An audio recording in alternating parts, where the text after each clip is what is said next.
Halo anak-anak, bertemu kembali bersama Miss Maria pada video pembelajaran kali ini. Materi yang akan kita bahas yaitu tema 6, subtema 2, pembelajaran 3 dan 4. Sebelum kita masuk materi, seperti biasa, kita harus tahu terlebih dahulu tujuan pembelajaran kita. Yang pertama, supaya siswa dapat menjelaskan isi teks media cetak melalui pokok pikiran. Yang kedua, supaya siswa dapat mengetahui aktivitas masyarakat dalam lingkungan sosial. Yang ketiga, supaya siswa dapat mengetahui kewajiban, tanggung jawab, dan hak masyarakat. Yang keempat, supaya siswa dapat membuat kesimpulan isi teks media cetak dari diagram. Dan yang kelima adalah supaya siswa dapat menyebutkan pembangunan ekonomi dan sosial budaya di Indonesia. Baiklah anak-anak, kita langsung saja ke materi yang pertama, yaitu muatan bahasa Indonesia. Setiap teks pasti memiliki pokok pikiran di dalamnya. Pokok pikiran terdapat pada teks yang disajikan. Anak-anak bisa perhatikan contoh berikut ya. Pasokan beras di pasar tradisional pun semakin lama semakin menipis sehingga masyarakat kesulitan mendapatkan beras. Hal ini mendorong pemerintah untuk melakukan impor beras dari negara tetangga dengan harapan masyarakat dapat terpenuhi kebutuhan pangannya selama menunggu hasil panen berikutnya. Nah, perhatikan kalimat yang digarisbawahi berwarna merah. Itu merupakan kalimat utama. Dan yang ditunjukkan tanda panah yang kedua itu disebut dengan pokok pikiran. Jadi teks ini berbicara tentang impor beras. Masih di muatan bahasa Indonesia pembelajaran yang keempat, yaitu tentang membuat kesimpulan isi teks media dari diagram. Sebelum menentukan kesimpulan isi media cetak, kita perlu menguraikan informasi dari teks tersebut. Informasi penting dari teks dapat diuraikan dengan peta konsep atau diagram. Langkah-langkah membuat peta konsep atau diagram. Yang pertama, menentukan pokok pikiran dan informasi penting. Yang kedua, membuat daftar pertanyaan apa, siapa, di mana, kapan, mengapa, dan bagaimana untuk membantu menemukan informasi penting. Setelah menemukan keduanya, barulah kamu dapat membuat peta konsep atau diagram. Nah, perhatikan teks Tungku Jimat. Misalkan bacakan ya, anak-anak juga bisa mengikuti membaca. Tungku buatan Supriyanto diberi nama Tungku Jimat. Nama jimat tersebut merupakan kependekan dari energi hemat. Tungku ini dikatakan hemat karena hanya berbahan bakar limbah. Selain itu, pembuatan tungku tersebut menggunakan konsep energi petani. Menurut penciptanya, Supriyanto, tungku jimat sangat tepat untuk masyarakat pedesaan, daerah transmigrasi, warga pinggiran kota, dan pedagang makanan kaki lima. Pembakaran menggunakan tungku jimat dengan konsep energi petani ini cukup efisien. Hal itu karena teknik pembakaran pada tungku tersebut sangat meminimalkan penggunaan oksigen. Tungku jimat dibuat dengan ruangan yang minim oksigen sehingga dapat meningkatkan suhu lebih cepat. Nah, teks ini diambil berdasarkan dari internet ya anak-anak. Nah, pokok pikiran paragraf pertama Tungku Jimat buatan Supriyanto. Kita buat pertanyaannya ya. Apa kepanjangan dari kata jimat? Jawabannya adalah energi hemat. Yang kedua, siapa yang membuat tungku jimat? Jawabannya adalah Supriyanto. Kemudian yang pokok pikiran paragraf kedua tentang efisiensi pembakaran tungku jimat. Pertanyaan yang pertama, mengapa tungku jimat dikatakan cukup efisien? Jawabannya adalah teknik pembakaran tungku meminimalkan penggunaan oksigen. Pertanyaan yang kedua, apa manfaat yang didapatkan dari penggunaan oksigen yang minim? Jawabannya adalah suhu dapat ditingkatkan lebih cepat. Berdasarkan pokok pikiran yang didapat, perhatikan contoh peta konsep atau diagram berikut. Judulnya adalah Tungku Jimat. Karena kita tadi mendapatkan 4 pertanyaan, jadi kita tulis di peta konsep tersebut dibuat oleh Supriyanto. Teknik pemakarannya, tungku meminimalkan penggunaan oksigen. Minimnya oksigen dapat mempercepat peningkatan suhu. Singkatan dari tungku energi hemat. Jadi informasi-informasi penting sudah dicakup dalam peta konsep berikut. Nah, dari peta konsep ini kita mendapatkan sebuah kesimpulan. Kesimpulannya adalah tungku jimat adalah tungku energi hemat yang dibuat oleh Supriyanto. Tungku tersebut meminimalkan penggunaan oksigen sehingga dapat mempercepat peningkatan suhu. Baik anak-anak, itulah muatan bahasa Indonesia yang kita pelajari kali ini. Kita lanjutkan ke muatan IPS, yaitu tentang aktivitas masyarakat dalam lingkungan sosial. Aktivitas masyarakat dalam lingkungan sosial itu termasuk interaksi antara manusia dengan lingkungan yang merupakan suatu hubungan timbal balik yang saling mempengaruhi. Nah, bentuk interaksi sosial ini ada karena manusia mengalami berbagai proses sosial atau memiliki teman-teman. Interaksi sosial itu menimbulkan aktivitas di masyarakat. Nah, apa contoh-contohnya aktivitas masyarakat tersebut? Perhatikan gambar yang ada di layar kalian. Beberapa contoh aktivitas masyarakat dari gambar itu yaitu bekerja bakti, kerjasama, kemudian ada kegiatan jual beli, dan ada belajar bersama.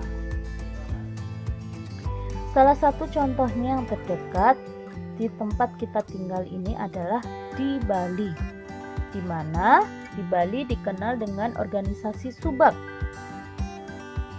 Subak di Bali adalah sistem irigasi. Interaksi sosial ini membuat seluruh masyarakat di Bali mendapat pengairan dengan adil dan merata, sehingga masyarakatnya pun menjadi aman dan damai. Itulah pentingnya interaksi sosial di masyarakat. Kemudian pembelajaran yang keempat yaitu tentang pembangunan ekonomi sosial dan budaya di Indonesia. Pembangunan ekonomi dan sosial budaya sangat penting bagi kemajuan suatu bangsa. Salah satu faktornya adanya interaksi antar individu atau kelompok di dalam suatu lingkungan. Setiap individu atau kelompok tertentu memiliki peran masing-masing. Jadi itu adalah fungsi dari pembangunan ekonomi sosial dan budaya di Indonesia. Pembangunan ekonomi di Indonesia adapun jenis-jenisnya antara lain: yang pertama, pembangunan ekonomi dapat dilakukan pada bidang infrastruktur, yaitu pembangunan fasilitas umum. Kemudian yang kedua, menjaga keamanan merupakan salah satu cara agar perekonomian tidak terguncang oleh keadaan. Yang ketiga, pembangunan ekonomi yang baik dapat dilihat dari jumlah pendapatan per kapita suatu daerah. Yang keempat, perekonomian yang dapat bersaing dengan sehat merupakan tanda pembangunan ekonomi yang berhasil. Yang kelima, terdapat tempat untuk melakukan segala transaksi yang dilakukan.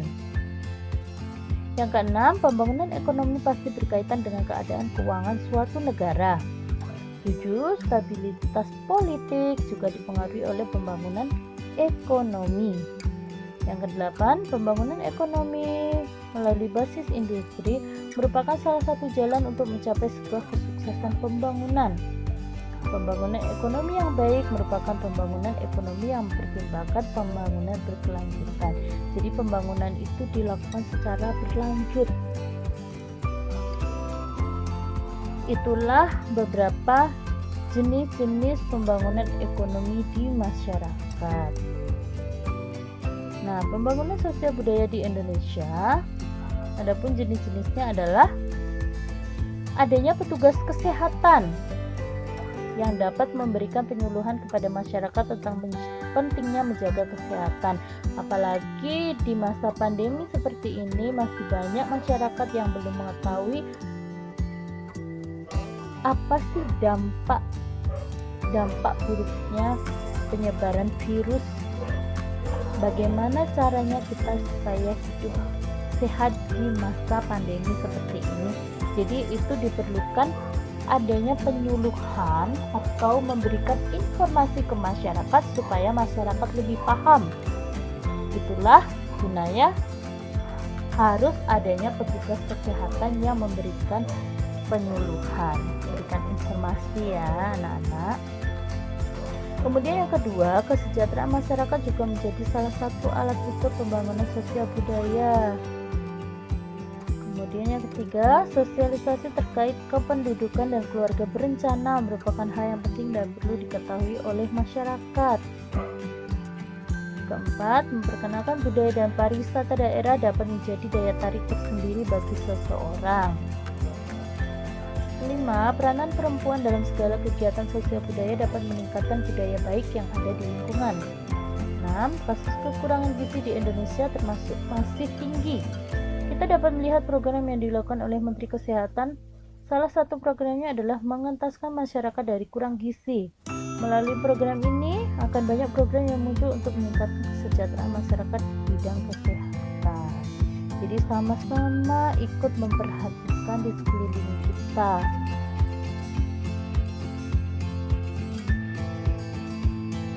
Nah, kita ke muatan PPKN. Berdasarkan interaksi sosial di masyarakat tadi, pentingnya ada sikap kewajiban, tanggung jawab, dan hak di masyarakat. Kewajiban adalah sesuatu yang harus dilakukan oleh seseorang, sedangkan tanggung jawab adalah sikap menyadari dan siap melaksanakan tugas dan kewajibannya dimiliki. Hak adalah sesuatu yang diperoleh manusia sejak lahir dan penggunaannya tergantung pada peran yang dimiliki. Contohnya adalah kegiatan siswa belajar di sekolah. Siswa berhak memperoleh nilai yang bagus saat ujian. Kewajiban siswa adalah belajar. Tanggung jawab siswa adalah belajar dengan rajin dan sungguh-sungguh. Itulah mengapa pentingnya sikap kewajiban, tanggung jawab, dan hak itu ada di setiap orang.